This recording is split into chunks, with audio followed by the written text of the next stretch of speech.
So we can just talk a little bit about colour and just a little bit of the opportunity that we've got with that one colour.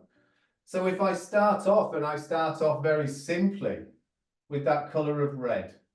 Yes. That opportunity, that brightness, that rich colour, that beautiful colour of red. And being aware that when we start to put this colour on the paper, you will have a reaction to that. You will have a feeling, an emotion, and comes from you with that colour of red. And as you say, it's a bright red. What kind of red does it conjure up for you? What feeling, what memory, what emotion? And this is where we start to tap in, and certainly tap into that psychic connection with people, but also to tap into that mediumistic connection. Because what we've got here is an opportunity. So I've got what this colour means to me as the medium. So this colour means red, this means passion, this means excitement for this opportunity and this energy today that I'm feeling. So we've got what it means to me as the medium. We've got what it means to you as the recipient and how I feel about that colour for you. What's coming back to me from your energy. We've then got what it means for the energy of this moment. So what's this meaning here within this moment now? And we've got what it means to the spirit communicator. So just from that one colour, I don't have to say a word. I can just blend it slightly and I can start to feel into it.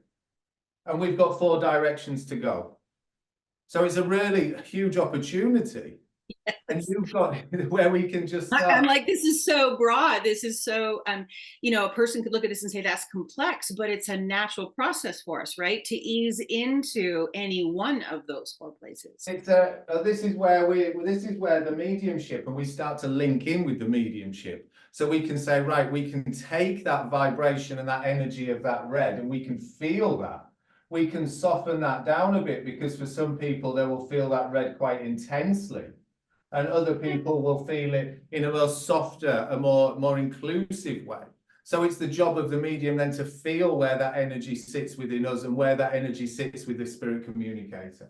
So as we talk about this and we start to develop this red, there's a nice way and a nice method that we can talk about. I just want to make one point really with this that's sort of coming in quite strongly, that the red is only, and you touched upon it, subjective to this moment. So if I'm walking on the beach with a loved one, then red means love, it means passion, it means all those lovely feelings, that intensity that you feel here.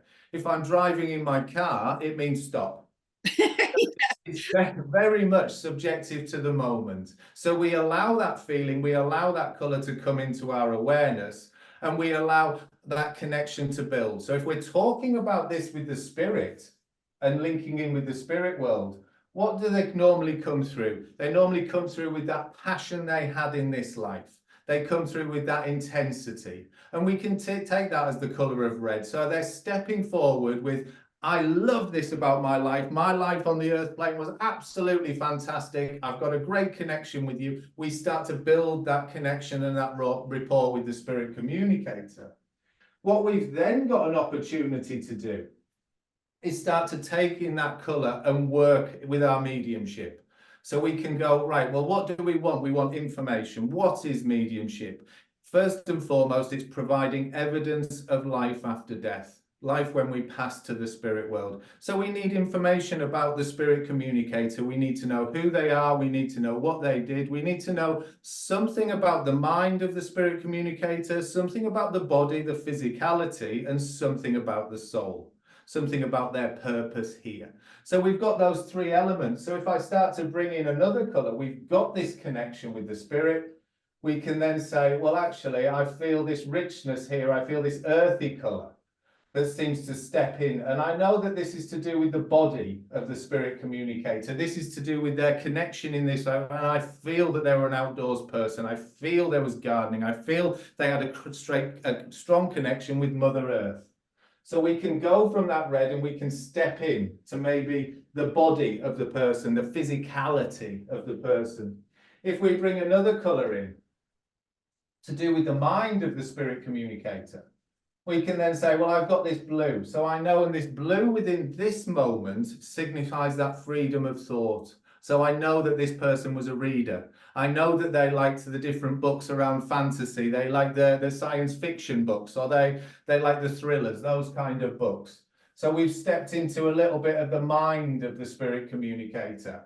So we've gone from the body and the mind, and then we can step more strongly into the soul. So we've got this other opportunity here, this passion they had.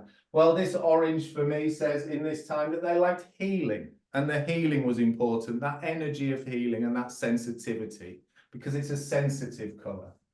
So we've gone from that one color of that initial connection, we've stepped into the body of the spirit communicator, we've stepped into the mind of the spirit communicator, and we've stepped into the soul. So those three aspects that really make us up, and we can then delve in deeper to that. So we can then start to evolve this color and add colors, add symbols. We get imagery. We start working then with the clairsenses. So what do we feel about this color? What images are coming to mind? We're working with the clairsentience, the clairvoyance. What am I hearing with this color? Am I hearing the rustle of leaves? Oh, well, that says to me it's autumn or fall time. Is there a memory there? Is there something there? And the same here with the soul's purpose, the healing. Well, where did they work in the healing profession? Was there something around caring towards the end of their life? And the same with the mind of the spirit communicator. Well, I know that they liked fiction. I know that they liked this information. I know that their mind works. They were very quick-minded. They were sharp. And I know they were sharp towards the end. And then we start to feel that, and we can use the color as a starting point where we can step into these three aspects of a spirit communicator. Does that kind of make sense, or a little bit? Totally does. And what I've been noticing as you've been working here, not only are you multitasking in the sense of your capacity to speak at the same time that you're putting color down, you're letting go into the flow of it. You're not thinking, oh, I need this color to convey the following thing. There's no separation between this is my experience of spirit, I think about it, and then I put the color that's appropriate. So you haven't gone to a list that says blue means this, red means that. You're in the experience in the moment. And I can see that also when you're working with your tool as well, because even watching you do it, and when you did the blending of the pastel there's that sense of movement and flow, but you're viscerally involved as well. So that's, if you're clairsentient, you can work with that, right? I mean, you don't have to put it in a box, I guess is what I'm saying. It's about being in the whole experience, and the color gives us that depth and form. That's depth that creates the form. Exactly that. So there's you were spot on in what you were saying. That it allows the conscious mind to go to something else. So we can talk freely, we can talk spontaneously within the moment, we can work directly with the spirit, and the color is just a gateway. The meaning of color comes in the same as I practice to draw eyes. That is the work and the skill that is done beforehand. So one of the ways that we look at that is, well, what are the different meanings for blue? What are they for me? What are they for you? What are they for the spirit communicator? What blue is this moment? And what shade of blue is this moment? And we can do all of that work. That is the training, because very much when they talk about getting on the platform or doing the one-to-ones, you step up with nothing. And you step up, not knowing what's going to happen, not knowing who's going to come through. I mean, it's a nerve-wracking experience. But the comfort that we have is we've not got nothing, we've got everything we need. So it's a flip on that we've done the work. I have drawn 1,000 eyes. I have understood what this blue means for me, for the spirit communicator, the various meanings that I've widened my bandwidth and I've broadened my capacity so that I can work spontaneously, giving what the spirit communicator actually wants to convey for the recipient. It's not what I want, it's what the spirit communicator wants, and how we can bring the essence of that healing and bring the essence of that color through to maybe to you as the recipient, and bring through that flow, because you can get so much more from that freedom of the blue with the mind than I can say in words. You can get that information through the color as well, which is so beautiful. So it's such a wonderful opportunity and so exciting to work with that color. But it does, as you rightly say, it frees up because you're drawing, because you're doing that. You're not thinking about what you're talking about, or you're thinking about the drawing, and your focus is shifting. So you are more authentic and more natural. There's less of you within the communication, if that makes sense. It does. And it also allows your spirit to be free and be a part of the spiritual experience that's happening. And I love the word art, because I've often thought of mediumship as an art. I know a lot of people talk, well, a lot of people, it's been written that spiritualism is an art, is a science, is a religion, and is a philosophy. But I also believe spiritualism itself, as well as, because living as a spiritualist is the art, I feel. And then being the medium, that is an art as well. It's a creative act. And so one of our principles is that, you have this evolutionary process that can continue here, whether you're incarnate or discarnate, that process never stops. So when you bring art to it and you add that form and color, you're encompassing the whole picture. You're painting, as Janet Nahabik used to say, you're painting people back to life. I love that. What a lovely. Yeah, it's a great saying that she said, and it's always stuck for me, because that's what you're trying to do with words. But this takes it to another level, because you can layer it with the words, you can layer it with the color. So you're hitting people on all levels in terms of their consciousness that are perceiving it, right? You're not just going into the words and saying, because I know in the mediumship experience, sometimes I'll use a word and the person will be like, not comprehending what I'm saying. They'll be, well, that doesn't mean, that word doesn't mean anything. But if I had that word with a color, then something would have been absorbed, right? Because their sensitivity to feel the person in the room may not be there. But color is something, because we're such a visual world, people can actually, they know how to work with. They just navigate through it without consciousness half the time, right? Yeah, So I mean, love what you're saying. I'm just trying to put in words what you've already said. no, it's feel around that myself.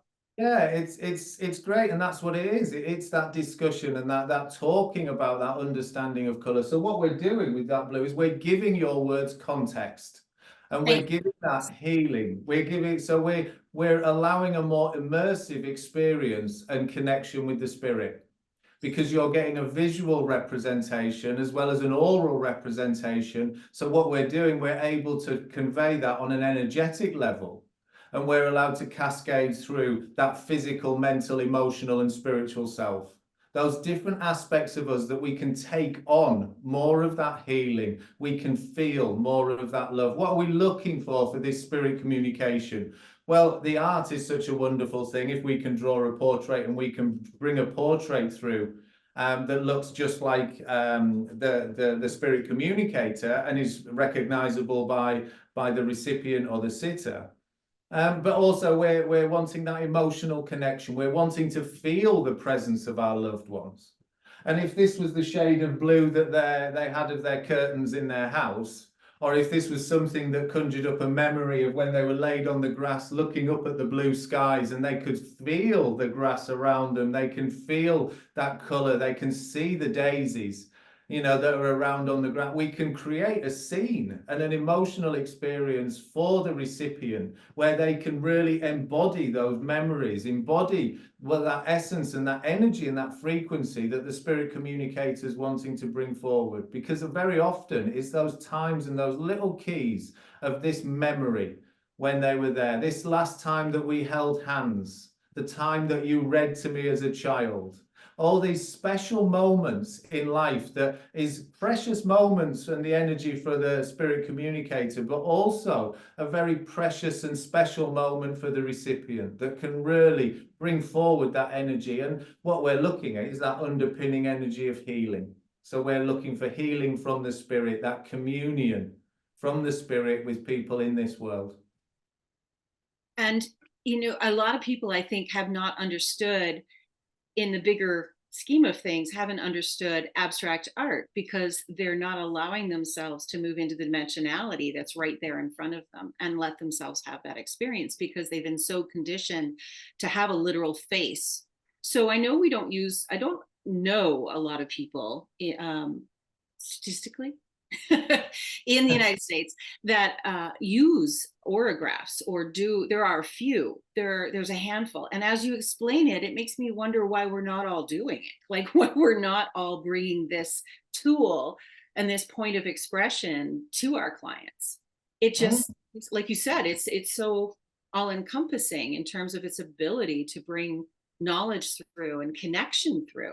And I know that word connection is actually, now that I've said it out loud, that word connection is very important for you. I've seen it in a lot of your videos and it comes up a lot. And I love that word because, well, I've been using it for years, connect with spirit. And I like the dual meaning that can have, connect with your own spirit, connect with joy, connect with, but connection is something that we tend to think it has to be a very specific thing. And I love that your art, bringing art into it, allows you the opportunity to go beyond what the literal connection means and the labels and into something with more depth.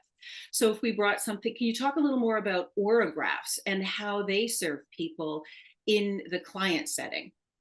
Yeah, of course, and it is, and what we're doing. I mean, if people just saw that now and didn't hear the my explanation or what we were talking about with that, that would just look like an abstract piece of art, and maybe they'd get it, maybe they'd understand, or maybe they'd feel it. But to really understand it, you have to feel and understand the process that the artist went through.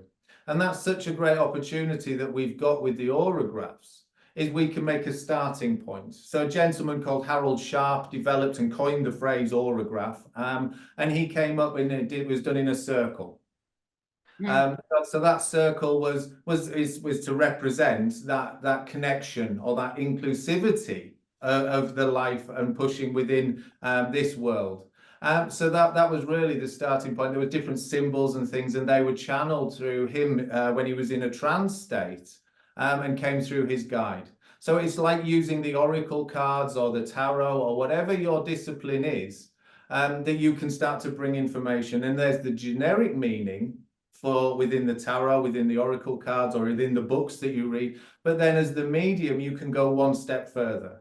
You can start to make that specific. So if we were working with this as potentially an aurograph, and we were starting to look within this, and we were starting to bring that circle together, we would then say and start to go one step further with the spirit communicator. So we know that we've got this. We know that we've got this feeling and this way with this person. Well, we could start to bring in a bit of a landscape, and we could say, well, look, there's something on top of the hill, whether that's symbolic, whether that's something else. We can start to make this specific. Well, now suddenly this has become the sun for the sunset.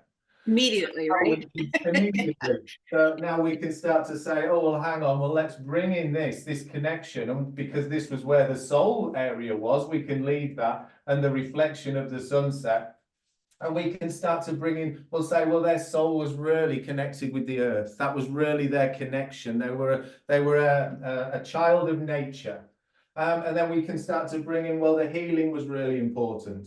So as we start to work in, we can bring in the different colors of the yellow. And we can say, oh, well, actually, as I'm filling in this, I realized that they had a full life. They've completed everything. There was no stone left unturned. So all what we've done by simply just moving that into another phase is we've created or started to create an aurograph. We've done it the different way round. But the opportunity, what we've got now from this point, is then we can start to take it one step further because we're artists. And this is where the aurograph will start to go. So I could have something generic and have that as a starting point. But then let's go on that journey together. So I know that there was a journey that you've gone on. And I know that there was two people that went on this journey that was specific to you. And I know as I say that and we talk about the spirit, that there are a few people who are in the spirit world that are looking after you. So as the artist, I can start to unfold this and I can start to add different elements that are unique to the sitter, to the recipient, using our creativity and using art. So we can start with something generic, the same as we would with the Oracle card, but then we see different things, or we look at it upside down, we look at it from a different perspective. We start to bring in that energy and say, oh, well, did you see, do you understand, do you feel this color of green that's in it? Because that's really jumping out at me. Do you feel that yellow that's in it? I feel the yellow is significant for you. So we can start to make it unique. We can start to really play and evolve that, and we can bring in these different things and the elements. And again, I'm taken to the sunsets, I'm taken to the different colors here. Again, you get me started on art, I can just go and create. One of the beautiful things about this, or the Auragraphs, or about creating something like this, I wouldn't be able to do it myself. I can only do it with the connection and the energy of the recipient and the spirit communicator. It's not my style of drawing, it's not my style of art. But because we're working in that energy, and because we're connected with the spirit and we can feel that energy of the spirit, we can create something that we couldn't create alone. And this is the power of art when we're working with our spirituality and our mediumship, is you go, well, that doesn't look like my normal art, doesn't look like the art that I would create. And we can go one step further because we've got that collective energy that can push us a little bit further. So this is the wonderful thing, and I'll go back to the workshops and the group work, that however many are in the group, we create that collective energy that we can all push one level further than what we could individually.